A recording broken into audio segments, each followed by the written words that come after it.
Assalamualaikum warahmatullahi wabarakatuh. Di sini saya akan melanjutkan bab 9. Judul server sheet fundamental dan runtime. Yang pertama itu ada JavaScript runtime, keluar dari kandang browser. Selama bertahun-tahun, JavaScript hidup terkekang di dalam kandang. Browser hanya berfungsi untuk membuat animasi menu atau validasi formulir sederhana. Namun pada tahun 2009, Ryan Dell melakukan sebuah revolusi gila dengan mencabut mesin P8 Engine dari browser Google Chrome dan membungkusnya dengan lapisan C++ agar bisa berjalan di sistem operasi komputer secara langsung. Inilah kelahiran Node.js, sebuah JavaScript runtime environment yang memungkinkan kita menulis logika backend server menggunakan bahasa yang sama dengan frontend. Sebelum era ini, full stack developer adalah makhluk mitos yang harus menguasai dua bahasa berbeda, misalnya PHP untuk server dan JS untuk browser. Node.js menghapus batasan tersebut, memungkinkan pengembang menggunakan satu bahasa tunggal di seluruh tumpukan teknologi stack yang secara drastis meningkatkan produktivitas dan penggunaan ulang kode reusser. Namun Node.js bukanlah satu-satunya pemain di kotak ini lagi, meskipun ia adalah yang paling dan matang. Sang pencipta Node.js sendiri, Ryan Dell, menyadari ada beberapa cacat desain fundamental pada ciptaan pertamanya, terutama terkait keamanan dan manajemen paket.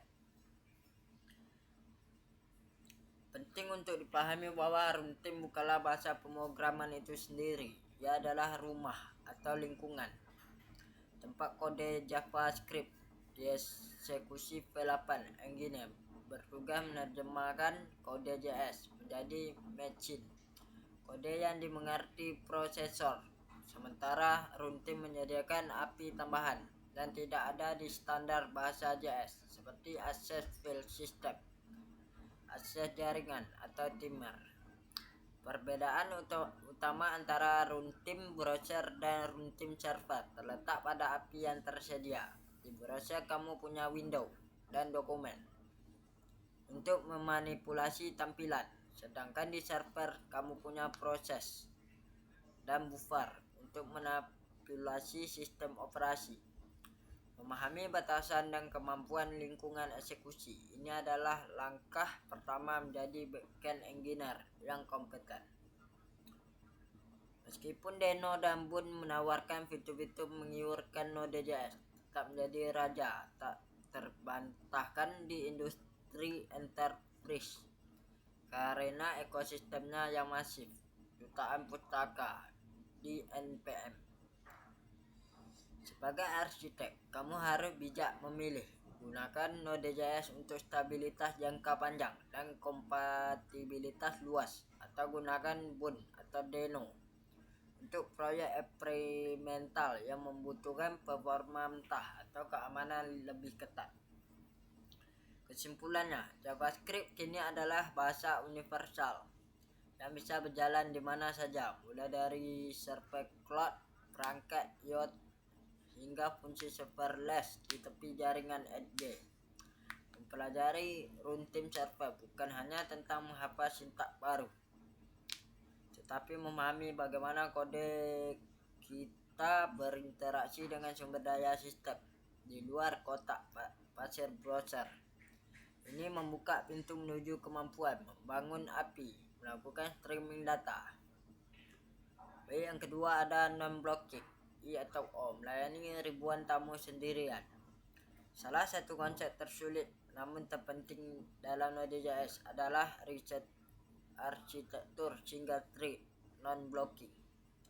Bayangkan sebuah restoran tradisional seperti server Apache atau PHP lama, di mana setiap kali ada pelanggan datang, manajer restoran mempekerjakan satu pelayanan khusus untuk melayani pelanggan itu dari awal sampai akhir. Jika restoran sedang ramai dan ada 1.000 pelanggan. Restoran harus mempekerjakan 1.000 pelayanan. 3. Node.js bekerja dengan cara yang sangat berbeda, mirip dengan restoran super efisien yang hanya memiliki satu pelayan super sehingga 3 dan sangat cepat. Pelayan ini bertugas mengambil pesanan dari semua meja. Ketika meja satu memesan makanan, pelayan mencatat pesanan, menyerahkannya ke dapur, dan langsung lari ke meja 2 untuk mengambil pesanan lain tanpa menunggu masakan meja satu matang. Ketika masakan meja satu siap, koki membunyikan lonceng event dan pelayan akan mengantarkan makanan tersebut saat ia memiliki celah waktu. Dengan model ini, satu pelayan bisa menangani ribuan pelanggan secara bersamaan, asalkan tugasnya hanya mencatat dan mengatur. I atau O, bound, bukan memasak. CPU bound. Kunci dari keajaiban ini adalah pustaka C++ bernama Libuf yang bekerja di belakang layar Node.js. Libuf bertanggung jawab mengelola Tripol, kumpulan bekerja di dapur untuk menangani operasi yang berat seperti membaca file dari hard disk, melakukan query database atau enkripsi data. Namun arsitektur ini memiliki kelemahan fatal yang disebut blocking the event log. Jika pelayan super tadi tiba-tiba diminta untuk menghitung manual 1 juta butir beras tugas CPU HP, dia akan sibuk berhitung dan mengabaikan semua pelanggan lain yang ingin memesan. Pemahaman tentang non-blocking I atau O mengajarkan kita untuk selalu berpikir asinkronus. Jangan pernah menggunakan fungsi sinkron seperti fs ret file sync di dalam kode server yang melayani request pengguna. Kesimpulannya, kekuatan Node.js terletak pada kemampuannya menangani konkurensi I atau O yang tinggi dengan konsumsi sumber daya yang rendah. Ini menjadikannya pilihan sempurna untuk membangun REST API, websock, server, atau aplikasi microservice yang tugas utamanya adalah melemparkan data dari satu tempat ke tempat lain, misalnya dari database ke klien. Namun kekuatan ini datang dengan tanggung jawab untuk menjaga main thread tetap bersih dan responsif. Yang ketiga ada modul sistem perang saudara CommonJS PSESM. Dalam pengembangan perangkat lunak, memecah kode menjadi file-file kecil yang terpisah modul adalah praktik wajib untuk menjaga kerapian dan kemudahan perawatan. CJSS dirancang khusus untuk server. Ia membuat modul secara sinkron satu per satu yang cocok untuk server yang membaca file dari hard disk lokal saat startup. Selama 1 dekade, jQuery menjadi standar de facto di ekosistem backend dan jutaan tutorial serta pustaka dibangun di atas fondasi ini. Namun, di sisi browser, memuat modul secara sinkron adalah bencana performa karena akan membekukan tampilan saat mengunduh file dari internet. Oleh karena itu, standar JavaScript ECMAScript akhirnya memperkenalkan sistem modul resmi yang disebut ES Modules pada tahun 2015. Dunia frontend segera mengadopsi ESM dengan antusias, menciptakan jurang pemisah antara kode frontend ESM dan backend CJS. Node.js akhirnya menambahkan dukungan untuk ESM, tetapi transisi ini menciptakan periode kebingungan yang dikenal sebagai dual pagi hajar. Pengembang sering kali bingung kapan harus menggunakan requery dan kapan harus menggunakan import. Perbedaan teknis antara keduanya cukup signifikan.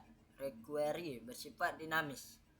Artinya kamu bisa memanggilnya di dalam blok if atau loop if kondisi jQuery modul yang memberikan fleksibilitas tinggi. Masalah interoperabilitas masih sering menjadi ketika kita menggunakan pustaka lama dari npm yang hanya menyediakan versi CJS. Untungnya Node.js menyediakan mekanisme kompatibilitas di mana kita bisa mengimpor modul CJS ke dalam file ESM, biasanya sebagai default import. Namun sebaliknya, mengimpor ESM ke dalam CJS jauh lebih sulit dan biasanya membutuhkan pengguna impor dinamis. Memahami nuansa ini sangat penting saat melakukan debugging atau migrasi proyek warisan. Deno dan Boon sejak awal sudah didesain untuk mendukung ESM secara first class citizen. Menguasai ESM berarti kamu menulis kode yang future-proof, mudah dioptimasi oleh compiler, dan bisa dibagikan dengan mudah antara client dan server. B. Yang keempat ada HTTP Server Construction, merakit server dari nol. Sebelum kita dimanjakan oleh kemudahan framework seperti Express, FastDB, atau Hono, penting bagi seorang engineer untuk memahami cara kerja server HTTP pada level terendah menggunakan mode bawaan Node.js, yaitu mode HTTP. Membuat server mentah, raw server, memberikan wawasan mendalam tentang bagaimana data sebenarnya mengalir melalui kabel. Server HTTP pada dasarnya adalah sebuah program yang membuka telinga soket di port tertentu, misalnya 3000, dan menunggu paket dan masuk. Anatomis object request sangatlah kaya. Ia berisi informasi vital seperti URL yang diminta metode HTTP, get, post, dan lain-lain, dan header metadata seperti user agent atau content type. Namun ada satu hal yang sering mengejutkan pemula. Body dari request, data formulir atau JSON yang dikirim pengguna tidak datang sekaligus dalam satu paket utuh. Di sisi lain, objek responsi adalah kanvas kosong tempat kita melukis jawaban untuk klien. Kita wajib menentukan status kode, misalnya 200 untuk OK, 404 untuk not found, dan menulis responsi header sebelum mengirimkan isi data. Salah satu tantangan terbesar membuat server mentah adalah routing. Kita harus menulis logika if else atau switches manual untuk mengecek URL dan metode request. Meskipun jarang digunakan di produksi modern, latihan membuat server raw dengan HTTP create server adalah ritus peralihan wajib. Ini menghilangkan sihir dari backend development. Kamu jadi paham bahwa REST-JSON di Express content type dan melakukan JSON stringify. Terakhir, konsep streams dan buffer yang kita sentuh di sini adalah fondasi dari efisiensi Node.js. Buffer adalah area memori sementara untuk menampung data biner mentah, sedangkan stream adalah pipa penyalur data. Dengan menggunakan pipe, kita bisa menyambungkan aliran data request langsung ke aliran file di hard disk, memungkinkan server menerima upload file berukuran 10 GB tanpa perlu membuat seluruh file ke dalam RAM 10 GB. Baik, yang kelima ada middleware pattern, jalur perakitan otomatis. Setelah merasakan susahnya mengelola logika server secara manual, kita masuk ke konsep arsitektural yang diadopsi oleh hampir semua framework web modern: Express, KOA, Next.js, Hono. Middleware Patre. Konsep ini mengibaratkan pemrosesan request seperti sebuah jalur perakitan pabrik assembly line. Tanda tangan signature. Fungsi middleware standar biasanya terdiri dari 3 parameter: req, res, next. Parameter req dan res adalah objek request dan responsi yang sama yang dioper-oper dari satu middleware ke middleware berikutnya. Parameter sakti next adalah sebuah fungsi yang jika dipanggil akan menyuruh sistem untuk lanjut ke middleware berikutnya adalah antrian. Kekuatan utama pola ini adalah separation of constraints, pemisahan kepentingan. Kita bisa menulis middleware kecil yang spesifik untuk satu tugas, misalnya logger middleware untuk mencatat jam akses, cost middleware untuk mengatur izin akses lintas domain, Auth middleware untuk mengecek token login, dan body parser middleware untuk mempersing JSON. Middleware ini kemudian bisa dipasang secara global, berlaku untuk semua rute atau spesifik untuk rute tertentu. Konsep lain yang penting dalam middleware adalah urutan eksekusi order matter. Middleware dijalankan persis sesuai urutan pendaftarannya di kode. Memahami aliran ini sangat krusial. Middleware juga merupakan tempat terbaik untuk menerapkan global error handling, alih-alih menulis block tree chess di setiap fungsi controller. Kita bisa membiarkan error meledak dan mengalir ke middleware khusus penanganan error yang biasanya dipasang di paling ujung antrian middleware. Ini yang biasanya punya 4 parameter: ER, req, res, next. Bertugas menangkap semua kecelakaan yang terjadi di hulu.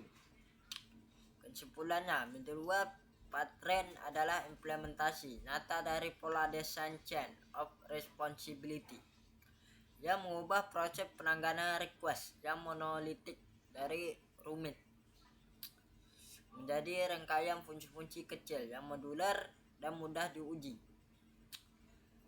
Yang keenam ada integrasi keislaman, fikih, batin, dan pelayanan umat. Dalam arsitektur aplikasi backend adalah analogi teknologi yang sempurna untuk alam batin, spiritualitas manusia.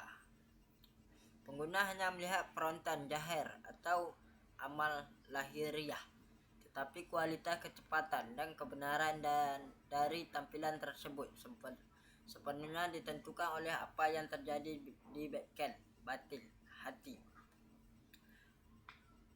Rasulullah SAW, sesungguhnya Allah tidak melihat kepada rupa dan harta kalian, tetapi Allah melihat kepada hati dan amal kalian. Hadis riwayat Muslim.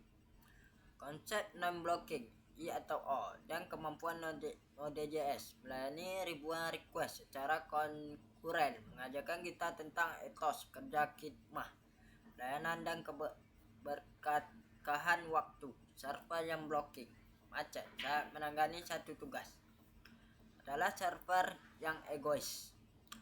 Pola desain middleware adalah manifestasi teknis dari konsep tazkiyatun nafs, penyucian jiwa, dan murakabah, merasa diawasi. Sistem modul CommonJS atau SM mengajarkan kita tentang amal jama'i, kerja kolektif, dan pentingnya sanad, pangkaian ilmu. Terakhir, peran utama HTTP server adalah untuk mendengar, listen, dan merespon server. Baik, kesimpulan di balik layar infrastruktur. Yang pertama ada JavaScript, kini universal. Kita menyaksikan bagaimana Node.js Deno dan Bun meruntuhkan tembok pembatas. JavaScript tidak lagi sekadar bahasa UI, melainkan runtime sistem yang mampu mengakses file, jaringan, dan memori OS. Pemilihan runtime kini menjadi keputusan strategis antara stabilitas Node.js atau performa atau keamanan modern, Boon atau Deno. Yang kedua ada seni menunggu, non-blocking, I atau O. Kita mematahkan mitos bahwa single tree berarti lambat dengan mendelegasikan tugas berat ke libuf dan kernel.